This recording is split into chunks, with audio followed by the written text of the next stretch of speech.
পৃথিবীর দক্ষিণ মেরুতে অ্যান্টার্কটিকা এমন একটা মহাদেশ যেখানে পরিবেশ এবং আবহাওয়া মানুষকে এক বিন্দু পরিমাণ ছাড় দেয় না। এটা পৃথিবীর সবথেকে দূরের, জনমানব শূন্য এবং বরফ ঘেরা ভুতুড়ে মৃত্যু উপত্যকার মতো একটা জায়গা। আশ্চর্যের বিষয় হলো, এত প্রতিকূলতা থাকা সত্ত্বেও এই মহাদেশে গত কয়েকশো বছর ধরে মানুষ বাস করে আসছে। এখন প্রশ্ন আসতে পারে, এত দেশ থাকা সত্ত্বেও এই বরফ ঘেরা মহাদেশেই কেন?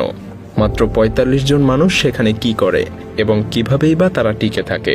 তো চলুন সেগুলোই জানা যাক। আয়তনের হিসাবে অ্যান্টার্কটিকা এত বড় যে পুরো আমেরিকা মহাদেশ এবং ভারত এর ভিতরে ধরে যাবে। এত বড় মহাদেশের প্রায় ৯৮ ভাগই গভীর বরফে ঢাকা। অ্যান্টার্কটিকাতে বরফের মাত্রা এতটাই বেশি যে কোথাও কোথাও ৫ কিলোমিটার পর্যন্ত গভীর বরফে ঢেকে যায়। এখানকার সাধারণ তাপমাত্রা -৬০ ডিগ্রি সেলসিয়াস। তবে বছরের কিছু কিছু সময় এখানকার তাপমাত্রা বেড়ে যায়, আর তখনও অ্যান্টার্কটিকার তাপমাত্রা থাকে -১২ ডিগ্রি সেলসিয়াসে, কারণ এখানকার তাপমাত্রা বছরের সব সময় ফ্রিজিং পয়েন্টের নিচে থাকে। এজন্য বছরের কোনো সময়ই এখানকার বরফ গলে যায় না। শুধু তাই না, প্রতি বছর এখানে ২ ইঞ্চি করে বরফের আস্তরণ বেড়ে যায়। এটা শুনতে তেমন বেশি না মনে হলেও কোটি বছর ধরে বরফের এই আস্তরণ বেড়েই চলেছে। অ্যান্টার্কটিকা শুধুমাত্র বরফ আর শীতের তীব্রতার কারণেই যে শুধুমাত্র মানুষের বসবাসের অনুপযোগী সেটা না। এখানে বাতাসের আর্দ্রতা নেই বললেই চলে। সাধারণত বাতাসে ৪০ থেকে ৮০% জলীয় বাষ্প থাকে, যা মানুষের শরীরের জন্য যেমন দরকারি তেমনি প্রকৃতির জন্যও জরুরি। কিন্তু অ্যান্টার্কটিকাতে জলীয় বাষ্পের পরিমাণ মাত্র ০.০৩%। এ কারণে এখানে মানুষের চামড়ায় বিভিন্ন ধরনের রোগের সৃষ্টি এবং ডিহাইড্রেশন খুবই সাধারণ একটা ব্যাপার।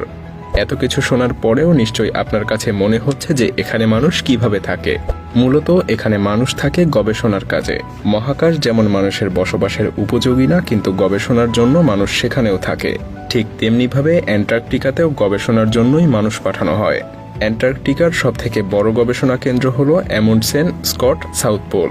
এই রিসার্চ সেন্টারে গরমকালে ১৫০ জন বিজ্ঞানী এবং শীতকালে ৪৫ জন গবেষক এবং স্টাফ থাকে। আর এই অ্যান্টার্কটিকাতে পৌঁছানোর একমাত্র উপায় হলো প্লেন, অথচ এখানে কোনো রানওয়ে নেই। এখানে বরফের পরিমাণ এতটাই বেশি যে কোনো রানওয়েও বানানো সম্ভব না। ভাবছেন তাহলে প্লেন ল্যান্ড করে কোথায়? এখানকার রানওয়ে কংক্রিট বা অন্য কোনো কিছু দিয়ে তৈরি না। এখানকার বরফ রোলার দিয়ে শক্ত করে তার উপর দিয়ে প্লেন যাওয়ার মতো উপযোগী একটা রানওয়ে তৈরি করা হয়। আর সেজন্যই এখানে প্লেন ল্যান্ড করানোর জন্য পাইলটদেরকে স্পেশাল ট্রেনিংও দেয়া হয়, কারণ এখানকার প্লেন ল্যান্ডিং অনেক বেশি ঝুঁকিপূর্ণ। একটু অসাবধান হলেই ঘটতে পারে ভয়াবহ দুর্ঘটনা। এবার চলুন জেনে নেই গবেষকেরা এখানে কিভাবে থাকে। ১৯৫৬ সালে দক্ষিণ মেরুতে আমেরিকান স্টেশন কাঠ দিয়ে বানানো হয়েছিল, কিন্তু এটা বরফের ধাক্কায় খুব দ্রুতই চুরমার হয়ে যায়।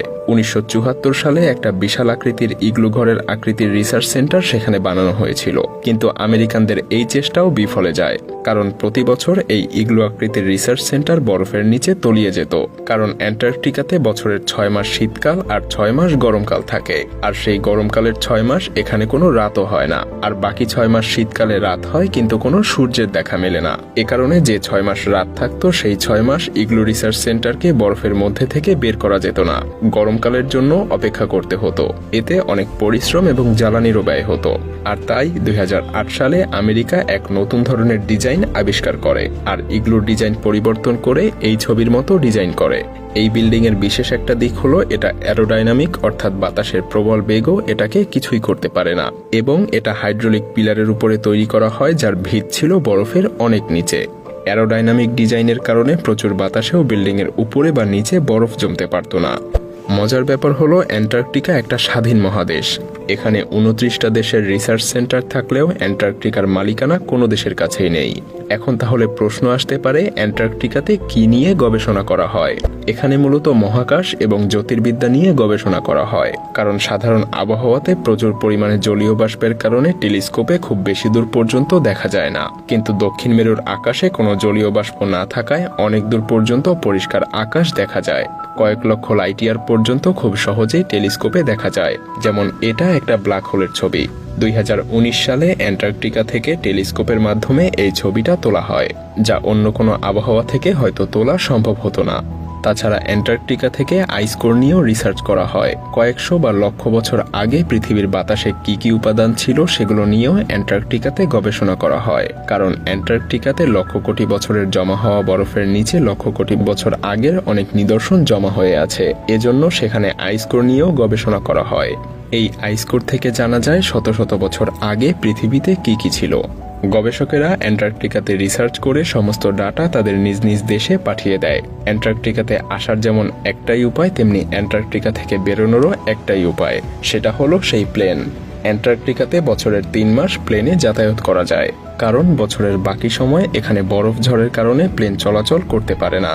এছাড়া অ্যান্টার্কটিকাতে বাতাস এবং জলীয় বাষ্প কম থাকায় গবেষকেরা বিপদের মুহূর্তে প্যারাশুটও ব্যবহার করতে পারে না। এমনকি এখানে ইন্টারনেট ব্যবহার করাও অনেক বড় একটা চ্যালেঞ্জ। এখানে মাত্র 4টা স্যাটেলাইট অল্প সময়ের জন্য কাজ করে। বেশিরভাগ সময়ই এখানে ইন্টারনেট সংযোগ পাওয়া যায় না। যখন স্যাটেলাইট দক্ষিণ মেরুর পাশ দিয়ে যায় তখনই কেবলমাত্র ইন্টারনেটের সিগন্যাল পাওয়া যায়। 24 ঘন্টায় মাত্র 3 ঘন্টা 50 মিনিটের মতো সেখানে ইন্টারনেট পাওয়া যায়। এই সময়ের মধ্যেই গবেষকেরা তাদের পরিবারের সাথেও ইন্টারনেটের মাধ্যমে যোগাযোগ করে। আরও অবাক করা ব্যাপার হলো অ্যান্টার্কটিকাতে সামান্য পরিমাণ দূষণও যদি ঘটে তাহলে তা গবেষণার কাজে অনেক সমস্যার সৃষ্টি করে। এর অর্থ হলো অ্যান্টার্কটিকাতে যে ময়লা আবর্জনা জমে সেগুলো অ্যান্টার্কটিকা থেকে ফেরত পাঠানো হয় কার্গো বিমানে করে। তাছাড়া এখানে বসবাস করা যে কারো পক্ষেই সম্ভব না, তাই শীতকালে দক্ষিণ মেরুতে মাত্র 45 জন মানুষ থাকে। এই 45 জন মানুষকে বিশেষভাবে পরীক্ষা করে সেখানে নেওয়া হয়, কারণ শীতকালে যে কোনো অনাকাঙ্ক্ষিত পরিস্থিতি সৃষ্টি হলে যাতে তারা সেখানে টিকে থাকতে পারে। যে সময়ে 6 মাস শুধুমাত্র রাত থাকে তখন যে কোনো মুহূর্তে উদ্বিগ্নতা, ডিপ্রেশন এবং অসুস্থতাও দেখা দিতে পারে, এবং সেই ভয়ঙ্কর সময়ে এখানে কোনো ধরনের নেটওয়ার্ক থাকে না বললেই চলে। এমন কঠিন পরিস্থিতিতে যেসব ক্রুরা দক্ষিণ মেরুতে থাকে তাদের পরিস্থিতি এবং আত্মত্যাগ এই ছোট্ট ভিডিওতে বর্ণনা করা সত্যিই অসম্ভব।